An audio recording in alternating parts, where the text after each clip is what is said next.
Allah sebagai Rabbku, Islam sebagai agamaku, dan Muhammad sallallahu alaihi wasallam sebagai nabi.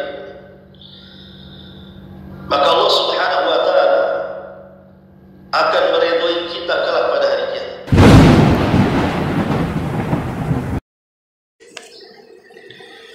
Kita lanjutkan kajian kita, masih membahas kitab Umdatul Ahkam, dan kita masuk pada hadis ke 56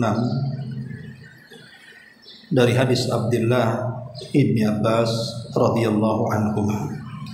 Kita baca hadisnya. An Abdullah ibni Abbas radhiyallahu anhu qala a'tamma an-nabiy sallallahu alaihi wasallam bil isya'i fa kharaja an-nabiy sallallahu alaihi wasallam wa ra'suhu yaqturu ma'an yaqul laula an ashqa ala ummati aw ala an-nas la amartuhum bis salati hadhihi sa'ata. Dari Abdullah ibn Abbas radhiyallahu anhuma, beliau berkata, Nabi sallallahu alaihi wasallam pernah menunda pelaksanaan salat Isya. Lantas Nabi sallallahu alaihi wasallam keluar dan kepalanya meneteskan air, kemudian bersabda, kalau tidak memberatkan umatku, atau kalau tidak memberatkan orang-orang, maka aku akan memerintahkan mereka melakukan salat Isya pada waktu ini.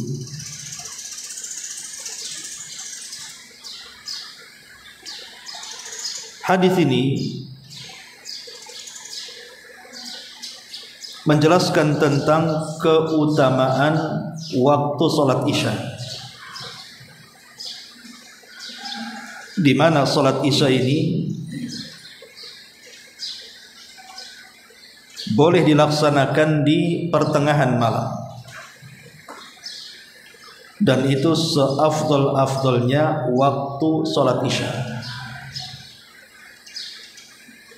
Makanya Nabi sallallahu alaihi wasallam mengatakan, kalaulah tidak memberatkan kepada umatku, maka aku akan memerintahkan mereka mengerjakan salat Isya pada waktunya.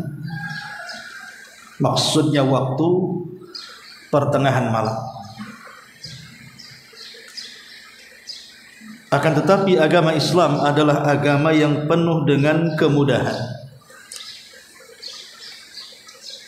Karena Nabi sallallahu alaihi wasallam mengatakan dalam hadis lain, "Inna dina indallahi yusrun." Agama di sisi Allah itu penuh dengan kemudahan. Ma ja'alallahu 'alaikum min haraj. Allah Subhanahu wa taala tidak menghendaki kalian mengalami kesulitan di dalam melaksanakan agama. Karena Islam ini agama mudah dan tidak mempersulit orang-orang yang melaksanakannya. Ketika Nabi sallallahu alaihi wasallam mengatakan bahwa kalau tidak memberatkan kepada umatku, tentu aku akan perintahkan mereka salat Isya itu di pertengahan malam. Tapi kenyataannya memberatkan umatnya. Sebab kalau seandainya Isya di tengah malam, maka kita akan susah istirahat. Jadi istirahat kita sebentar-sebentar saja jadinya kan. Maghrib, nanti habis maghrib tidur, jam 11 bangun persiapan Isya, nanti setelah Isya ada tahajud lagi, mungkin tidak sempat istirahat. Makanya kemudian waktu sholat Isya itu ditarik mendekati waktu maghrib, sehingga bisa dipercepat. Apalagi kalau seandainya sholat Isya itu dilakukan dengan berjamaah. Dilakukan dengan berjamaah di masjid, ya tentu keutamaan melaksanakan jamaah di masjid lebih afdol dibandingkan hanya mengejar keutamaan waktu Isya di pertengahan malam. Baik, kita akan ambil faedahnya dari hadis ini. Yang pertama, di antara faedahnya adalah yajibu 'alal imam an yura'iyal ma'mumin. Wajib atas imam ini untuk melihat kondisi makmum. Kalau memang makmum ini berhajat untuk segera, maka imam harus bersegera. Tapi kalau makmum ini menginginkan untuk diakhirkan, maka imam juga mengikuti makmumnya diakhirkan. Bahkan dalam segala hal, imam itu juga harus memperhatikan kondisi makmumnya. Dan itu terlihat dari hadis Abdullah bin Mu'adz bin Jabal radhiyallahu anhu. Ketika dia salat Isya bersama Nabi SAW, kemudian pulang ke kaumnya. Kemudian kaumnya menghendaki Mu'adz menjadi imam bagi mereka pada waktu salat yang sama Isya. Artinya Mu'adz salat Isya 2 kali. Pertama bersama Rasul menjadi makmum, kemudian pulang ke kaumnya diminta menjadi imam. Masalahnya Mu'adz bin Jabal radhiyallahu an malah kemudian memperpanjang bacaannya sampai membaca surah Al-Baqarah secara sempurna. Sehingga kemudian salah seorang makmum ini keluar, mufaraqah, berpisah, dia menyempurnakan salat sendiri kemudian pergi. Maka selepas salat, Mu'adz mendapatkan laporan bahwa ada seorang sahabat yang keluar dari jamaah, salat sendirian, menyelesaikan sendiri. Maka Mu'adz menuduh dia munafik. Ketika sampai perkara ini ke telinga Nabi SAW, maka Rasul memanggil Mu'adz. Kemudian setelah menceritakan salatnya, maka Rasul menyalahkan Mu'adz dan mengatakan, afattanu ya Mu'adz, engkau hendak membuat fitnah ya. Kalau engkau menjadi imam salat, fal yukhaffif, ringankan mereka. Lihat ke belakang, boleh jadi ada orang-orang yang sudah tua renta, tidak sanggup berdiri lama. Boleh jadi di belakang itu ada makmum yang sedang sakit, tidak sanggup bertahan berdiri. Mungkin di antara makmum itu ada yang berhajat, tidak bisa lama-lama salat karena cepat ingin pergi. Lihat ke belakang. Dari sini bahwa Nabi SAW menyalahkan Mu'adz. Kenapa? Karena salah satu tugas imam juga harus melihat kondisi makmum, ya, tidak mentang-mentang jadi imam sesuka-suka dia. Lah di sini juga sama, Nabi SAW melihat kondisi makmum. Kalau kondisi makmum ini dijadikan Isya di pertengahan malam, tentu memberatkan mereka. Boleh jadi mereka kurang istirahat, bisa akhirnya memadaratkan salat mereka, kan begitu. Boleh mungkin dah ngantuk-ngantuk. Mungkin di zaman para sahabat yang semangat ibadahnya kuat, bisalah mereka lakukan. Tapi bagi kita yang lemah imannya, lemah ibadahnya, disuruh bangun tengah malam kemudian Isya, saya kira mungkin salat Isya itu salat yang paling ditakuti mungkin. Mungkin hanya sedikit yang salat mungkin, kan. Lah dari sini lihat Nabi SAW memperhatikan makmum. Dia mengatakan, laula an asyqa ala ummati aw ala nas la amartuhum bis salati hadhihi sa'ah. Kalau tidak memberatkan kepada makmum, maksudnya kepada umatku, kepada manusia, tentu aku perintahkan mereka salat di waktu ini, maksudnya pertengahan malam. Tapi kan karena memberatkan, maka Rasul tidak perintahkan. Dan itu bentuk perhatian seorang imam kepada makmum, gitu maksudnya. Itu pendalilannya di situ. Kemudian yang kedua, al-afdal fi salatil isya liman kana yusalli munfaridan awil mar'ata fi baitiha at-ta'khir wa yamna'u min dzalika masyaqqah. Seafdal-afdalnya waktu isya itu di pertengahan malam. Tentu pertama bagi orang yang sholat sendirian. Umpamanya ketika dia hendak ke masjid, ada tamu penting, tidak bisa ditinggalkan. Akhirnya kemudian dia tidak bisa sholat isya bersama yang lain di masjid karena dia sedang ada tamu. Setelah tamu pergi, manusia pun sudah bubar di masjid. Tidak mungkin dia ke masjid dan melaksanakan sholat jamaah. Terpaksa dia harus sholat sendirian di rumahnya.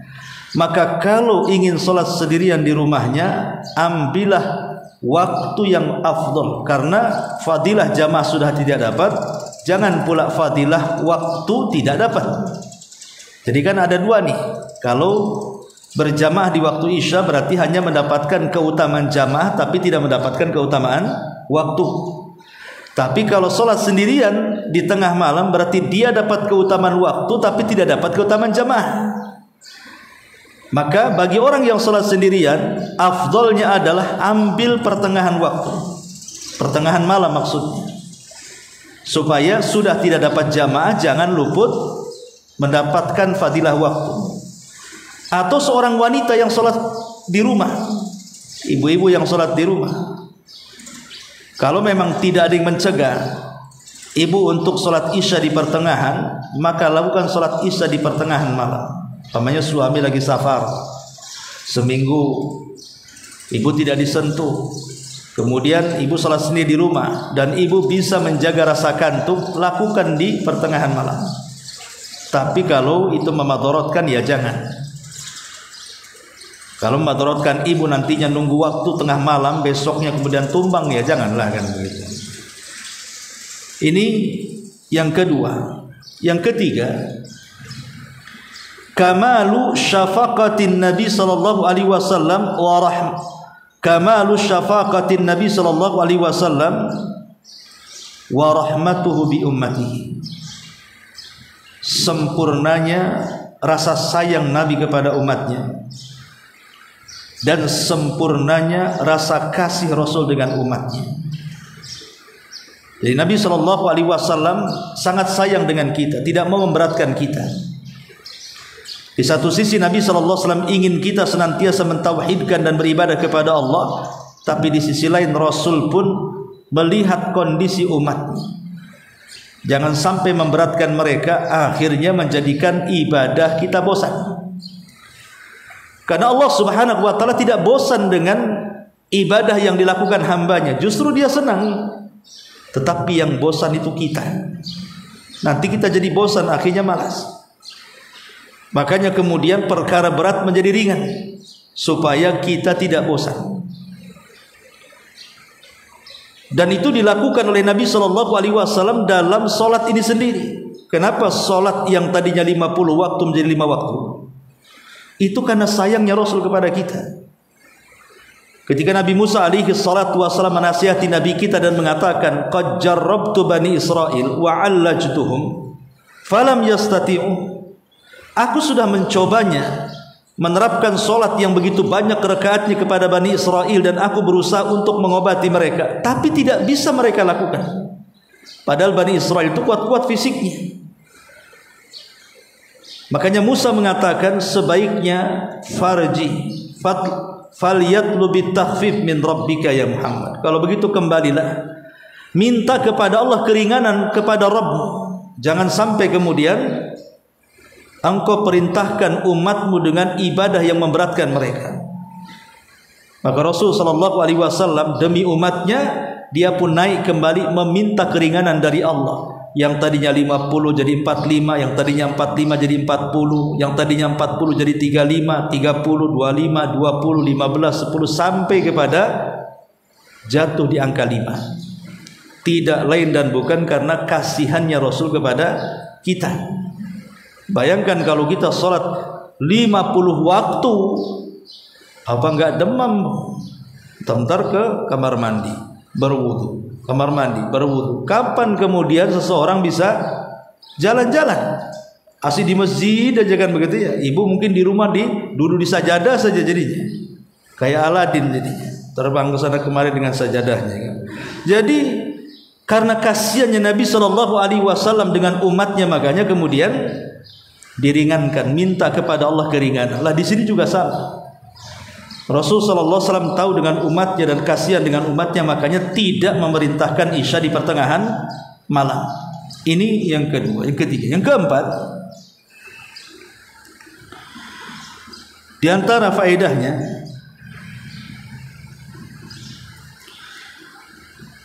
qala Ibnu Daqiq Al-Id rahimahullahu taala, wa fihi dalilun ala tanbihil akabir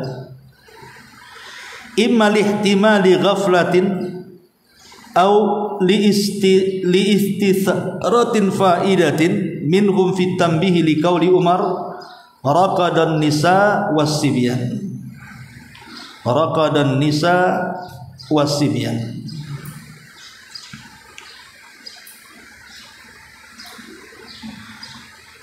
Hadis ini, ma'asyiral muslimat yang dimuliakan Allah Subhanahu wa taala,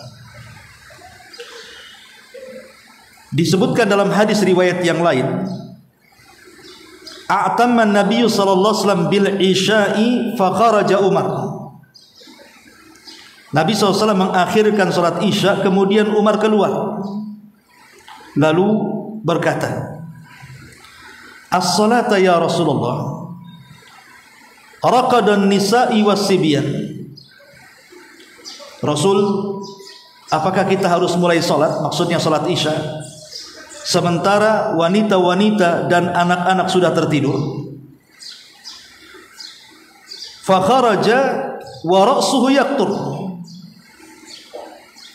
Beliau pun kemudian dalam keadaan rambutnya bercucuran air. Maksudnya karena beliau selepas wudu. Wa yaqul, dan Rasul mengatakan, laula an asyqa ala ummati la amartuhum bis salati hadhihi sa'ah. Kalau tidak memberatkan kepada umatku, tentu aku akan perintahkan mereka salat Isya di waktu ini. Lah di sini Umar bin Khattab radhiyallahu an mengingatkan Rasul, kan?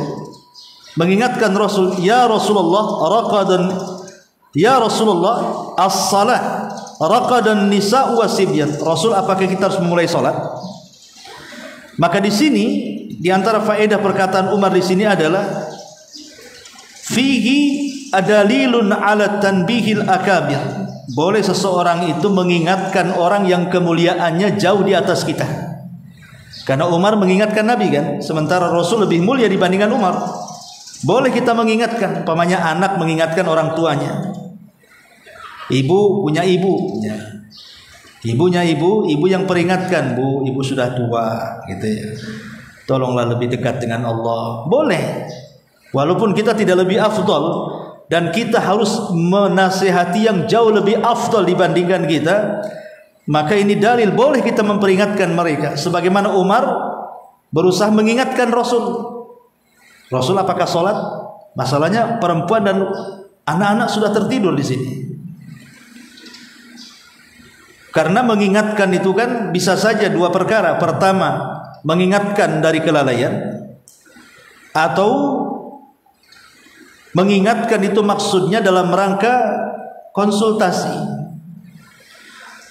Nah, di sini juga di antara faedahnya tidak masalah. Warga mengingatkan RT-nya, gitu ya, atau lurahnya yang jauh lebih tinggi pangkatnya, maka Islam tidak melarang selama dengan bahasa-bahasa yang sopan. Ini juga di antara faedah yang keempat. Faedah yang kelima, al-masyaqqatu tusabbibul yusra was-suhulata fi hadhihi syari'ati samha. Sesuatu yang pada awalnya berat, maka akan menyebabkan kemudahan pada syariat yang mulia ini. Maksudnya syariat Islam. Jadi syariat Islam itu akan mempermudah sesuatu yang sulit bagi kita. Contoh apa? Ibadah haji. Ibadah haji itu kan ibadah yang sulit, Bu. Pertama karena dia harus mengumpulkan dana. Sementara penghasilan kita, taulah, mau berapa puluh tahun kita nabung untuk haji bagi yang penghasilannya rendah. Yang kedua, perlu fisik. Tidak bisa orang sakit haji, kan gitu. Kan ini perjalanan jauh, perlu fisik. Apalagi ibadah haji ibadah berat. Ibadahnya berat sekali, lebih banyak jalan kaki gitu kan. dalam kondisi di sana yang memang oksigen kurang karena kurangnya tumbuh-tumbuhan di sana, kemudian menurun menanjak, belum lagi senggolan berdesak-desak, ini perlu fisik, sulit gitu.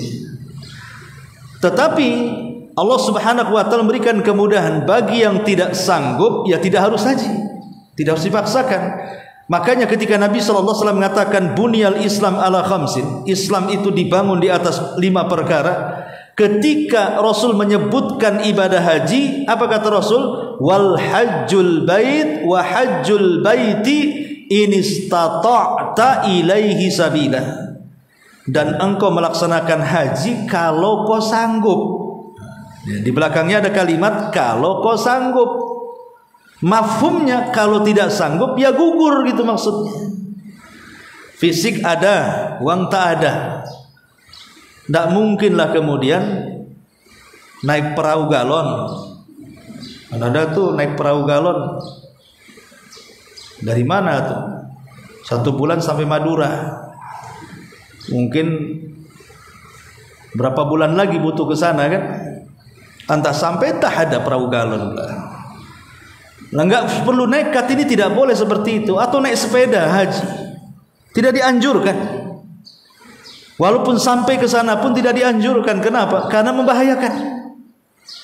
Dari negara ke negara bisa saja dia mati karena kehausan, dia mati karena kejahatan, dia tidak sanggup cuaca yang berbeda, macam-macam ya. Hal-hal yang bisa memudaratkan dalam perjalanannya. Karena Islam itu tidak mengajarkan sesuatu itu harus seperti itu. Kalau tidak sanggup ya gugur. Ngapain dipaksakan harus jalan kaki dari sini ke sana? Ini memudaratkan. Islam tidak mengajarkan seperti itu. Allah mengatakan dalam Quran, fattaqullaha mastata'tum. Bertakwalah semampu kalian. Kalau mampunya yang seperti ini ya sudah. Karena memang al-masyaqqatu tusabbibul yusra. Sesuatu yang memberatkan itu menyebabkan datangnya kemudahan. Dalam segala hal, dalam syariat Islam itu datang kemudahan di mana-mana. Ibu tidak sanggup sholat berdiri, duduk. Tidak sanggup duduk, baring. Dan itu. Ibu mau wudu, tak ada air, cari tanah untuk tayamum. Ada saja kemudahannya. Kemudian ibu safar, lelah, capek. Kalau sholat duhur, asar ataupun isya harus 4 rakaat dengan badan kelelahan ketika safar mamanya kan, Allah mudahkan jadi 2 rakaat dikosong. Jadi kemudahan itu banyak. Mungkin boleh jadi digugurkan secara keseluruhan bagi orang yang tidak sanggup haji gugur.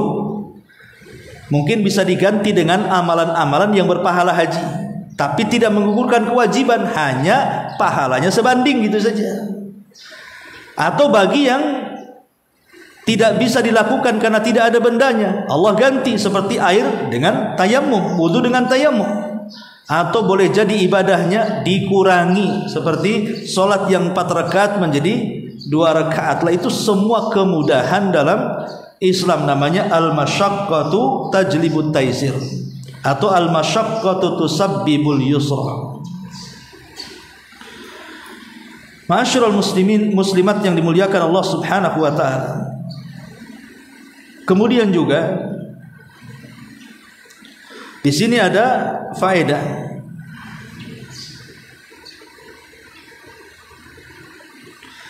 Jawazu istida'a al-imam ila salati wa in kana kabiran idza ta'akhkhar. Boleh seorang imam memanggil salat walaupun boleh jadi makmumnya jauh di atas dia umurnya. Karena salat itu kan melaksanakan kewajiban. Kalau melaksanakan kewajiban tidak pandang bulu, mau yang muda, mau yang tua tetap boleh diingatkan. Kemudian di sini juga dalil bolehnya mengakhirkan waktu iqamah dan adzan. Bolehnya mengakhirkan jarak antara iqamah dan adzan. Karena kita tahu bahwa penentuan azan dan iqamah itu bukan bergantung kepada waktu. Umpamanya diputuskan sama pengurus azan ke iqamat 15 menit. atau azan ke iqamat 20 menit, bayangkan gitu ya. Tidak bisa, karena waktu antara azan dan qomat itu tergantung kepada imam yang menentukan. Karena seorang muadzin itu tidak berhak iqamah kecuali setelah imam hadir. Imam sudah belum hadir, muadzin pula dia qomat, nah siapa yang jadi imam? Jadi yang menentukan seseorang itu qomat tidak ada kecuali imam. Muadzin azan saja. Kemudian yang menyuruh dia qomat, ya kalau imam yang menyuruh qomat, ya qomat. Ya. Ataupun kalau memang imam tidak hadir tapi dia dapat izin untuk menggantikan, ya boleh-boleh saja.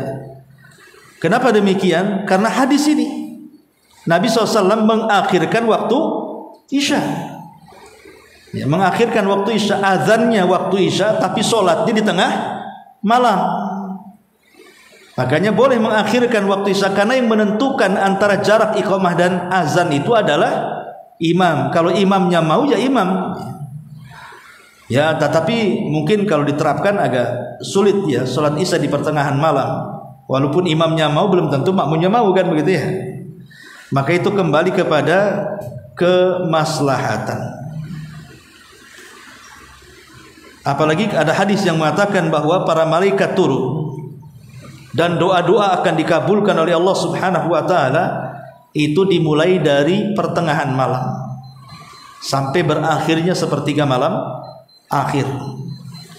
Ini hadis yang ke-56. Kemudian masuk pada hadis ke-57.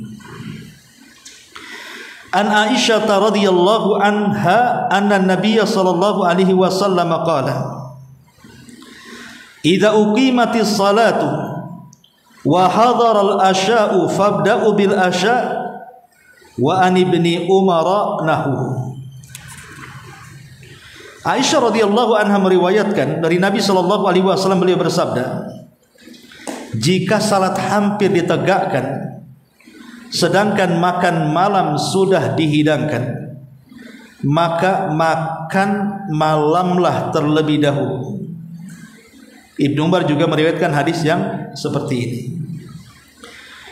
Kemudian juga wali Muslimin an Aisyah radhiyallahu anha qalat, sami'tu Rasulullah sallallahu alaihi wasallam yaqul, la salata bi hadratit ta'am wa la huwa yudafi'uhul akhbathan.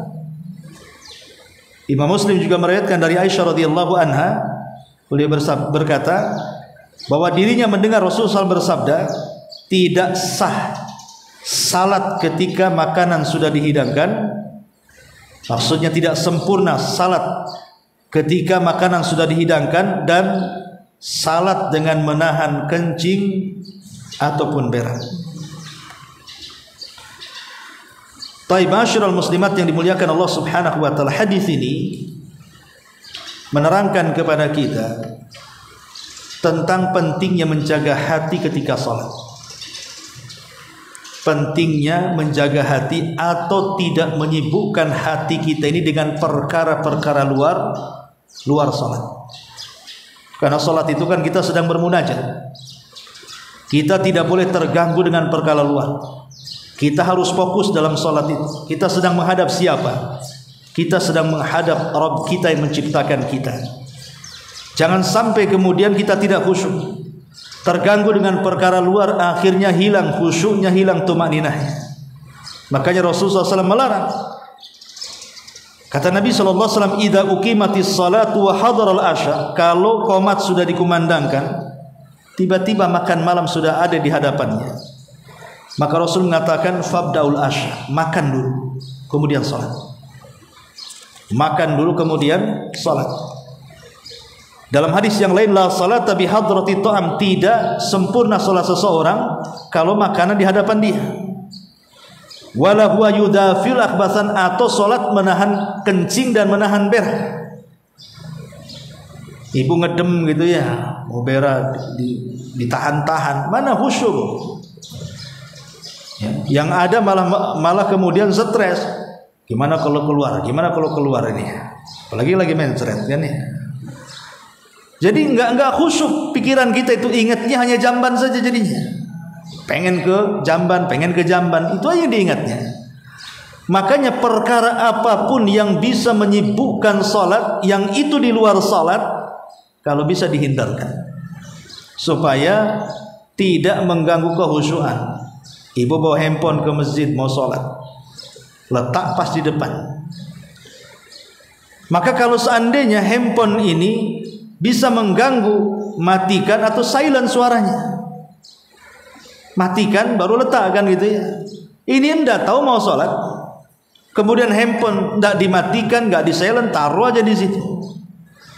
Coba bayangkan Bu, berapa banyak orang-orang yang jahil, yang tidak tahu hukum sholat, ketika kemudian nada berdering karena ada orang yang telepon kepada dia, bukannya tidak segera dimatikan walaupun dia sedang sholat, malah dibiarkan alasannya dia sedang sholat.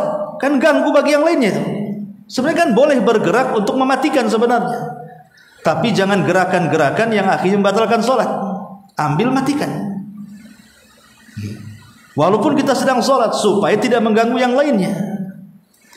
Karena bagaimanapun ma la yatimul wajib illa bihi fahuwa wajib. Ada kaidah dalam usul fikih itu, ma la yatimul wajib illa bihi fahuwa wajib. Tidaklah sempurna sebuah kewajiban kecuali dengan sesuatu yang bisa menyempurnakannya, maka sesuatu itu ikut hukumnya wajib.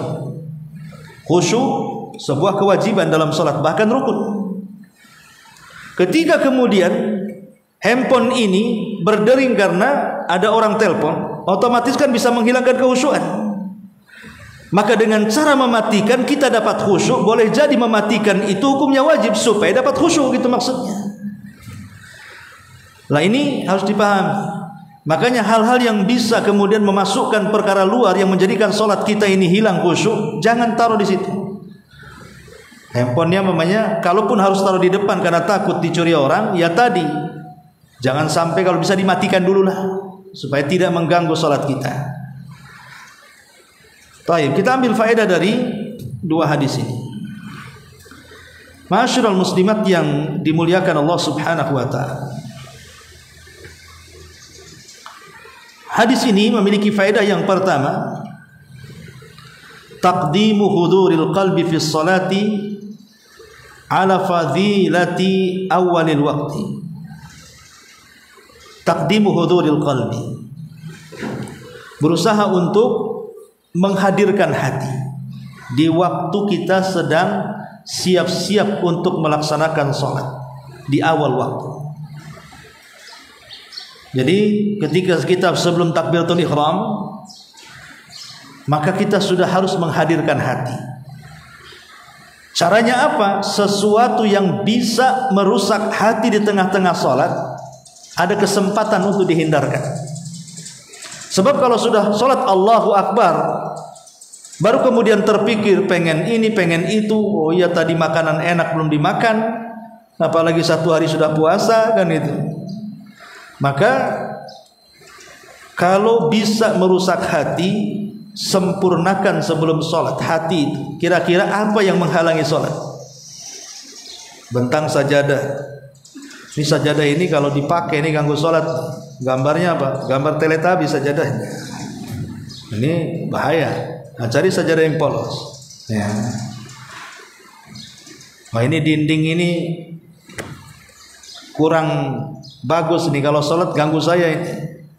Catnya nggak sesuai dengan ekspektasi.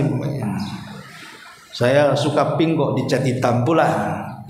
Jadi apapun yang menghalangi kita untuk menjadi tidak khusyuk sebelum sholat, hadirkan hati. Apa yang merusak hati singkirkan dulu, gitu maksudnya.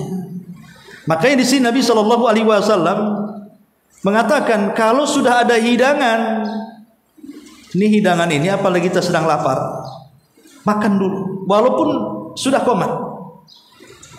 Kalau menjadikan kita sholat kemudian memikirkan hidangan, gitu maksudnya. Lain kalau seandainya kita sudah makan, sudah kenyang, kita tengok hidangan walaupun enak, tapi kan kita sudah kenyang. Sesuatu yang enak pun diberikan kepada orang kenyang itu susah dimakan tuh. Kalau sudah kenyang kan sudah tenang hatinya. Ini sedang lapar, makanan pula enak, lezat, itu pula kesukaan dia. dengan harapan nanti aja lah habis sholat biar bisa menikmati, alasannya kan begitu ya, biar bisa lama, ngunyahnya bisa lembut kan ya. Ketika sholat itu pula yang dipikirkan, udangnya, sotongnya, ya kan, rendangnya, kepikiran semua itu 10 macam makanan itu. Kan akhirnya hati kita ini jadi tidak tenang, merusak kekhusyuan namanya, tumaninahnya hilang. Maka ini faedah yang pertama. Yang kedua, at-ta'amu wasyarabu idza hadara waqta salati, makan dan minum kalau dihadirkan bertepatan dengan waktu salat, malam yadhiq waktuha fatuqaddamu ala ayyi hali at-tarakhus bi tarkil jama'ati li ajli al-inshighali bit ta'amil hadir innama huwa muqayyad bil hajati ila ta'am. Kalau seandainya dalam satu waktu ada 2 perkara, satu harus sholat berjamaah, di sisi lain ada makanan, ada minuman yang lezat. Kata Rasul, la salata bihadrati ta'am, tidak ada salat kalau makanan dan minuman sudah dihidangkan. Sementara sudah datang waktu salat, harus jamaah. Macam mana dia harus memilih di sini? Maka kata para ulama bahwa yang dimaksud di sini ada takyid. Tidak semua seseorang harus memilih makan dibandingkan salat. Tetapi hadis ini dibawa kepada bil hajati ila ta'ami, kalau memang dia benar-benar sangat berhajat kepada makan dan minum. Kalau tidak berhajat kepada makan dan minum, ya dahulukan sholat, kan dia nggak berhajat lagi kepada makan minumnya.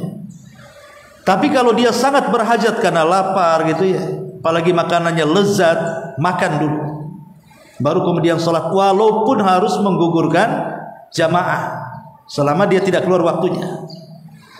Tapi kalau yang tidak berhajat karena sudah kenyang, ya sholatlah, ngapain mementingkan makanan. Kemudian juga al-khusyu' wa tarkus syawagil matlubun fis salati, kehusyuan dan menghilangkan perkara-perkara yang menyibukkan salat itu sangat dituntut dalam salat untuk dihindari dan dihilangkan. Apapun yang menjadikan penghalang kehusyuan dalam salat, sebelum salat hilangkan. Kemudian juga as-suhulatus syariatil islami, di sini juga ada kemudahan dalam syariat Islam. Bahwa seseorang boleh makan dulu, boleh minum dulu baru salat, walaupun harus keluar dari jamaah salat. Dan itu kemudahan. Gimana orang lagi lapar, di hadapannya dipilih 2 pilihan, makan atau salat? Makan dulu. Ya, ini kemudahan syariat Islam. Ya. Masalahnya Bu, yang kedua perkara menahan kencing dan berak.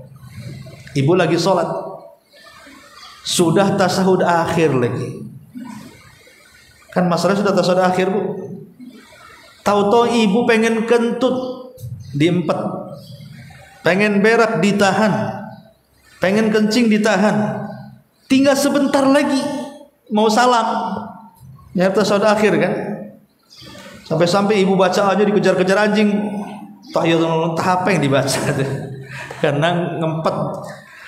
Maka dalam perkara ini dijelaskan oleh para ulama, idza dhaqal waktu, kalau memang waktunya sempit, ya, waktunya sangat sempit sekali, ini ntar lagi mau salam, kalau ibu batalkan kemudian berak dulu, kencing dulu, wudu, ulangi lagi di awal, kan butuh waktu lama kan itu ya.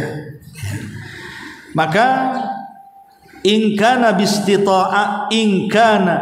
istita'atihi an yu'addiya shalah qabla an yakhrujal waqtu shalah, kalau memang dia sanggup menahan untuk melaksanakan salat sampai selesai salat, bisa menahan ya maksudnya, maka salat saja, maksudnya sempurnakan kalau bisa menahan ya. Tetapi kata para ulama, kalau dia tidak bisa menahan atau dia tahan kemudian menjadikan penyakit, dia tahan menjadikan kemudian madarat, maka sebaiknya batalkan sholatnya. Coba ibu nggak sanggup menahan, akhirnya bisa kencing di celana ataupun berak di celana, kan madarat tuh, ngotori masjid jadinya kan, bukan hanya celana saja, ngotori masjid lagi dengan najis, kan ini madarat atau membahayakan badan dia, kesehatan dia. Sebaiknya ibu batalkan, nggak ada masalah ibu batalkan, ibu ulang lagi sholatnya setelah melaksanakan buang hajatnya. Bagaimana dengan sholat yang pertama? Insya Allah berpahala, karena setiap gerakan dan bacaan dalam sholat itu berpahala. Tetapi menyempurnakan sholat dari awal sampai akhir itu menghilangkan kewajiban, supaya gugur kewajibannya. Nah ini harus dipahami bahwa lihat kondisi, kalau ibu bisa tahan sholat, kalau tidak bisa tahan jangan dipaksa. Kenapa? Faedahnya supaya tidak mengganggu kehusuan sholat. Karena kan sambil nahan ibu sambil baca, mana bisa khusyuk? Belum lagi kemudian ibu baca dengan sekencang-kencangnya kayak dikejar setan, kan akhirnya makin tidak khusyuk lagi, tidak tumanina lagi tuh. Maka daripada tidak hilang tumanina, hilang khusyuk, batalkan saja. Kemudian ambil wudu, kemudian sholat. Kecuali ibu memang mampu menahan, maka tidak masalah menahan sampai selesai waktu sholat. Inilah diantara faedah dari 2 hadis ini, atau 3 hadis ini. Tapi sampai di sini mungkin sebelum saya tutup ada soal, silakan.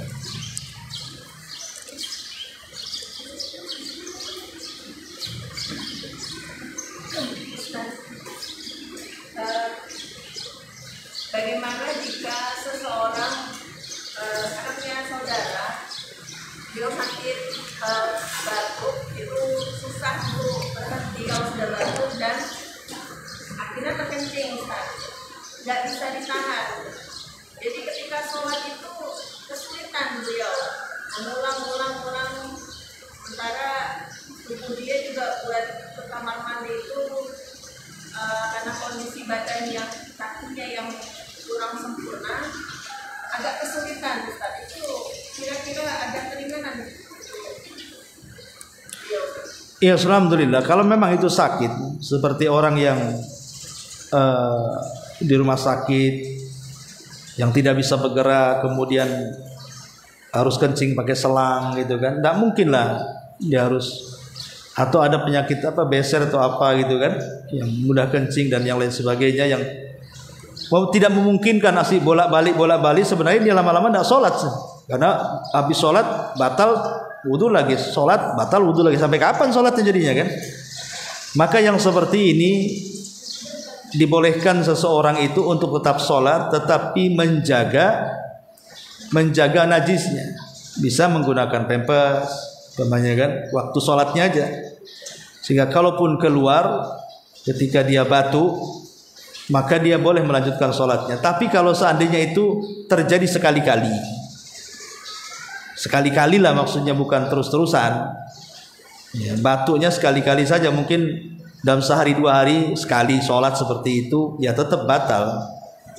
Tapi kalau itu sebuah rutinitas, memang sakit dia seperti itu dan harus diperiksakan ke dokter kan, dan memang tidak bisa kecuali seperti itu, insya Allah saya kira syariat Islam syariat yang mudah, bukan mempersulit umatnya.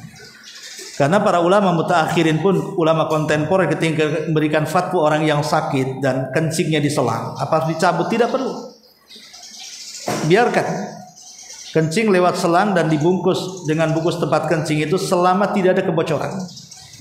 Jangan ada kebocoran saja, maka dibolehkan ya, wallahu a'lam.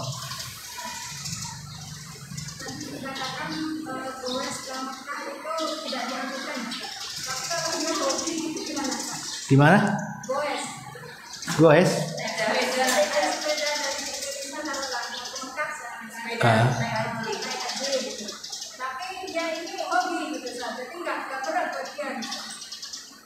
Bukan sebenarnya, bukan di, kalau masalah ibadah itu, kalau dia mendatangkan wajib, rukun dan syaratnya, sah secara ibadah.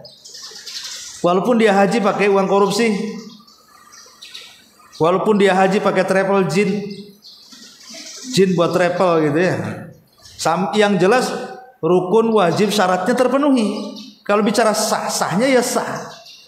Tapi bicara qabul dan tidaknya itu kan urusan Allah. Diterima atau tidaknya. Nah sekarang kemudian kebanyakan nih yang saya tahu orang goes ke Mekah itu akhirnya apa, pakai infak online, membantu dia di tengah jalan. Jadi tujuannya apa? Yang kedua jadikan konten. Saya udah sampai sini, nanti dibuat di blognya dia. Anda sedang haji, sedang pamer nih kan. Kalau tidak ada yang tahu, ya berangkat pulang gitu kan. Ya mungkin kan kita tidak tahu ada orang haji pakai sepeda kan gitu ya. Ini kan sepanjang jalan dia buat blog. Mungkin lagi buat konten mungkin dia. Kayak yang haji pakai kapal galon itu. Tiap hari ada kontennya. Ini kami sudah sampai di Laut Madura katanya. Ada galonnya bocor. Lagi diganti pergantian galon. Ya apa cerita kayak gini? Kan nyusahin diri. Gimana kalau ada buaya laut lain dengan buaya darat kan gitu.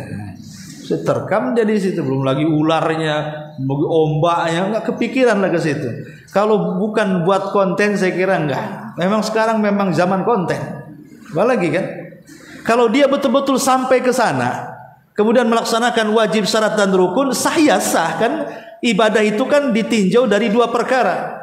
Pertama sah dan tidaknya, yang kedua qabul dan tidaknya. Sah dan tidaknya saya bisa jawab, oh sah kalau Anda mendatangkan syarat rukun wajib, ya sah. Tapi apakah diterima hajinya, umrohnya, yaitu urusan dia dengan Allah. Tapi melihat kelakuan seperti ini yang kemudian orang berangkat ke sedikan konten, ya kita sudah menghukumi zahirnya Anda ini sedang riya. Yang lebih parah lagi kemudian mencari dana sepanjang jalan, pakai infak online dan begitu seterusnya kan, makin jauh lagi ke sananya. Anda sedang minta-minta. Jadi banyak perkara. Belum lagi lebih daripada itu madarat di tengah jalan. Ketabrak, kecelakaan, kemudian rusak kendaraannya, belum lagi penjahat, cuaca, macam-macam. Ngapain kemudian? Belum lagi kalau dia punya keluarga, ditinggal berbulan-bulan, cemana nasib keluarganya coba? Mungkin punya anak harus dibiayai, punya istri yang harus dikasih makan. Saya bilang ini orang nekat nih. Islam itu tidak mengajarkan nekat dalam ibadah. Nggak sanggup gugur. Sebab kalau hal ini dibolehkan, lalu apa gunanya kemudahan dalam agama? Kaidah-kaidah kemudahan dalam agama hilang kalau seperti ini. Dikalahkan dengan orang-orang yang nekat jadinya. Jadi sekali lagi, kalau sah dan tidaknya gampang, tapi kalau qabul dan tidaknya itu urusan dia dengan Allah. Yang jelas bahwa kita mengikuti alur Islam itu agama mudah, ada hal-hal yang tidak harus dilakukan dengan seperti itu. Wallahu a'lam. Taib sampai di sini sudah 9:30. Subhanallah wa bihamdika asyhadu an la ilaha illa anta astaghfiruka wa atubu ilaik. Allah